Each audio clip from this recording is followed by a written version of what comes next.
Hello everyone, it's Aaron here, aka Happy Asteroid. So one of the people that has been working really hard on Last of Us is Kevin something 700. I forget what. There's something in the middle like Kevin P 700. And since The Last of Us Part II came out, a lot of people have been focusing on strat finding and, really making sure that we can optimize the game as much as possible. But Kevin has been the one who has been working a lot on the restart encounters, and I'll post his channel in the description below. But he has really been what I would say the leader when it comes to finding the restart encounters. He has so far put out, I believe, 5 videos where it shows all of the restart encounters he's found in the game from beginning all the way to the end, from Jackson all the way to Santa Barbara. And so I asked him, I said, hey, you're the RE god. What happens after this? And he said, I think it's time to focus on The Last of Us Part 1. There may be restart encounters that we don't know.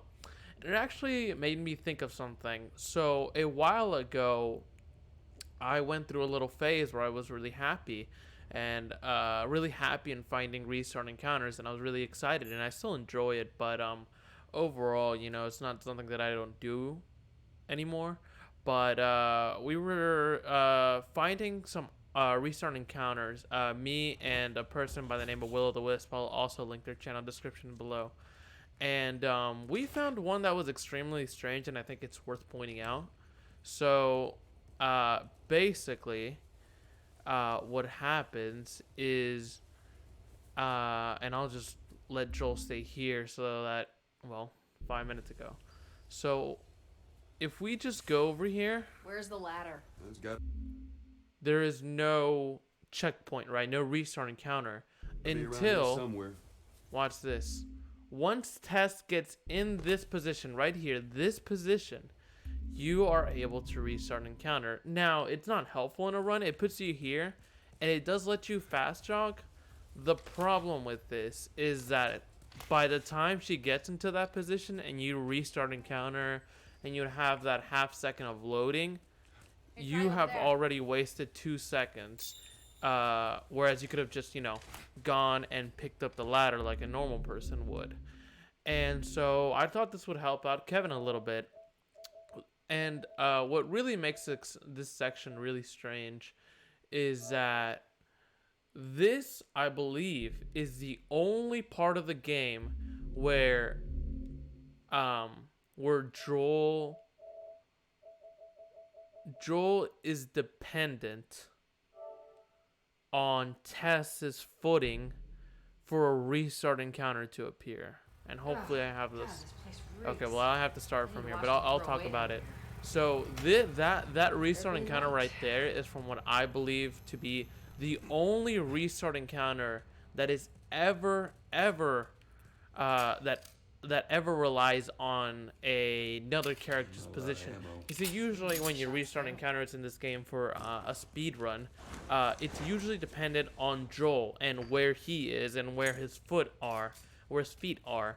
And I'll show a little example in a bit, but it's really interesting how this restart encounter is reliant on Tess and her footing, and it makes me think that there may be other restart encounters that we just haven't found yet. All right. I mean, boost me up. This game really has a lot of restart encounters, and I'm sure that we did miss them. I mean, it is like a 15 to 18 hour game on a casual playthrough, right? And it is a pretty decently long game for a story game. And so the possibilities are really endless. We've definitely found the majority of the restart encounters, but again, there are restart encounters that I believe are still unfound if we have more restart encounters like this.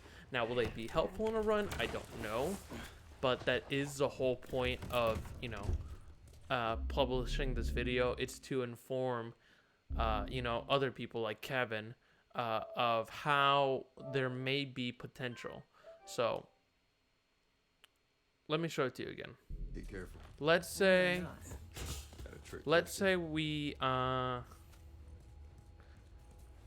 we get there, right? As you can see,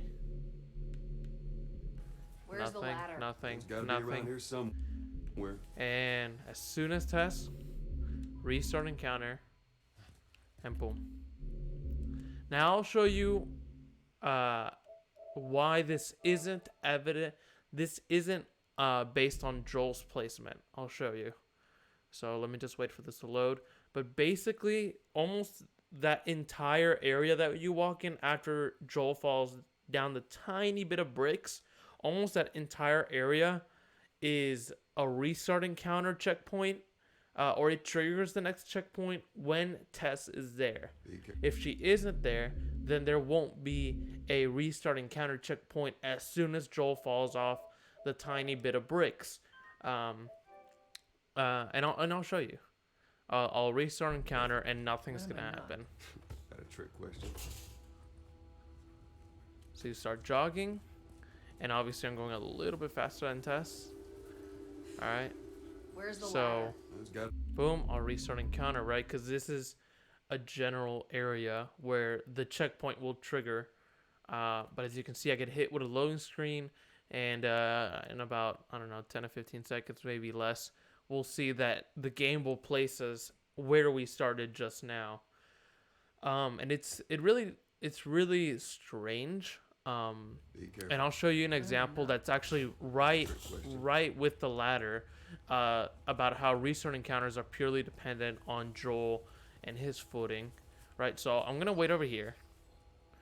All right, I'm gonna wait over here. I'm gonna wait for a 1 minute in-game time, which will, instead of less than 1 minute, it'll show 1 minute, and you'll see that almost that entire area is based off of almost that entire area becomes a trigger point Gotta be around here somewhere. once Tess is in that positioning, right? It's not whether it's not right here or right here or right here. No, it's almost the entire area.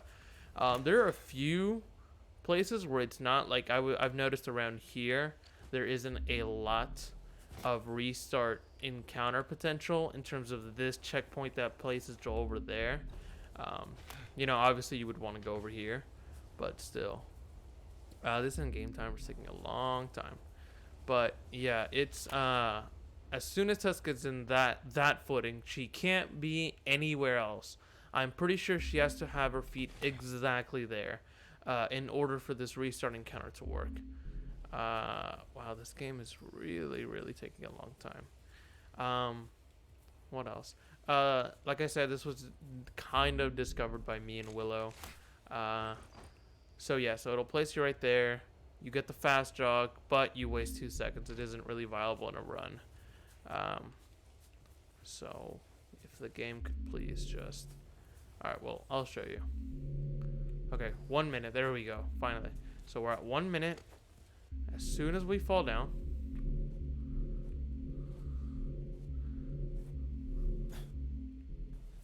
Or maybe not as soon as we fall down, but... As soon as Tess gets in her positioning... Okay, that's interesting. Hold your horses. Well, hello there. Okay, interesting. So when Tess says, "Where's the ladder?" and then she gets in the positioning, looks like the checkpoint triggers. But see, that isn't viable. You'd think that's viable, but what happens is, obviously you can't wait around in a speed run. You have to go as fast as possible. I actually didn't know that. That's interesting. But, what ends up happening is that entire area becomes a checkpoint, and I guess a little bit outside of it. But all you have to do is trigger "Where's the ladder?" Careful. and then let her get in position, and then you can restart encounter. But I'm doing this normally, right? This is the speedrun strat right here. So look. Where's the ladder? It's not where she says "Where's the ladder?" either, because there are a few places that are triggered by a dialogue. But as you can see, loading screen, and we're gonna get back to the original spot that Joel was at the very beginning. So it's not triggered by dialogue. It's not triggered by Joel's movement. It's triggered entirely by Tess's. Right, because we've seen a restart encounter from right here, from over there. Right, we know that Joel's placement is just not the answer. Where's the ladder? So It's got to look, be around here somewhere. she gets in her positioning, restart encounter. See, as soon as she does it. And this, again, this makes me think that there are other restart encounters that this game has hidden. It's really strange. And it does provide a speed boost to per se, Hey, try to over Joel. there. But this, as far as I know, is the only one in the game. Great, Now bring let it me over. show you why I know that. Well, one, because I speedrun the game. But two, literally right here, you'll see an example that most checkpoints are triggered by the restarting count. Most checkpoints are triggered by Joel's feet. So right here, as soon as both of his feet are on the ladder itself, restart encounter. Lady, Like this. you must be thinking of someone. Right there. Restart encounter. And boom, Joel's placed up here. It's not by Tess. It's not by how she moves or what she says. It's by Joel's feet being placed right there. It's what triggers the checkpoint. This is similar to all of the restart encounters in the game that we use for speedrunning. So in downtown, as soon as Joel kills the last enemy in the downtown fight, restart encounter, right? When you first encounter a clicker and you run away from it, and Joel has to jump down where a dead guy is with a med kit, sometimes restart encounter, and that's only triggered by Joel's feet, nothing else, not by Tess. All right, not by not by her body, not by Ellie's body, just Joel. Most of the restart encounters, again, and I'll say it for the final time, are triggered by Joel. Dialogue in general, not necessarily, doesn't have to apply to Joel, or just Joel's body, right? In general, Joel and dialogue from any other character. But for some reason, this restart encounter right here seems to be triggered by Tess and her body and how her feet are positioned. There is one other time where this happens, and that's Henry. That's Henry when you're about to enter his quote-unquote office. That's triggered. Restart encounters triggered by that. But like I said, there could be many more restart encounters that are triggered by their feet. But this is just one example of them. One example of two that we currently know of with Henry's feet in the office. But there could be many more. So that's going to be it from me today. Hope everyone has a good day. And I'll see y'all for another video. Bye-bye.